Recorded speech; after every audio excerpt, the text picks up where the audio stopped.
Getting sick isn't fun anywhere, but becoming ill while traveling can be exceedingly miserable, especially if you don't speak the local language. But relax, your travel guru without a clue has got you.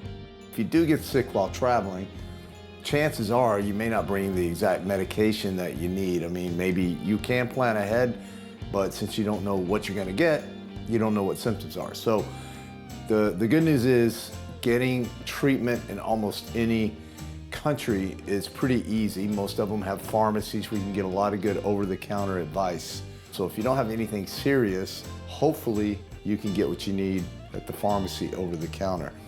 Now, a big thing is the brand names of the medicines that you may be familiar with in the US or your home country are probably going to be different. So in that case, what you want to do is go online and research.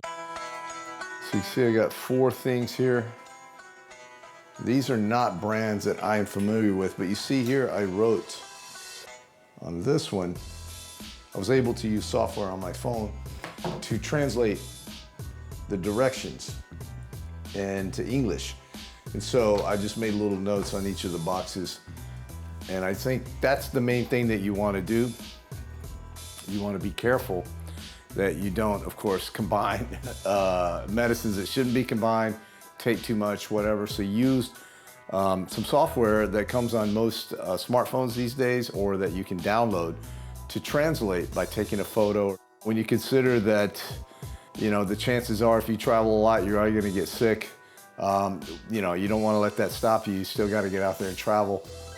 Then, you know, this is a great alternative. And the good news is once you find yourself sick on the road once or twice, you get pretty good at it, and you don't panic when you get those sore throat tingles or whatever the case may be. Because let's face it, man, when you're traveling, sometimes you can get run down, you're jet lagged, and germs in some places are just different than the germs you have at home, and it's just really easy to catch something.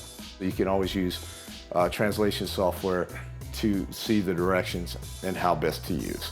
And hopefully you won't even need this.